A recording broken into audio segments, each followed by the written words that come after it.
Yan po, ito na po yung inverter welding na ating gagawin. Dito po tayo kukuha ng IC dito po ito sa DVD. Yan po yan.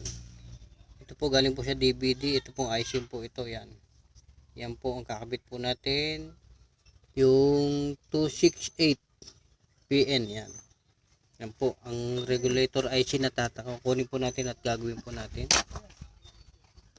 Yan, ito na po yung icing papalitan po natin sa welding. Yan, 300 amperes po siya. Ito po yun. Ito. Itong IC po nito. Yan, papalitan po natin yan.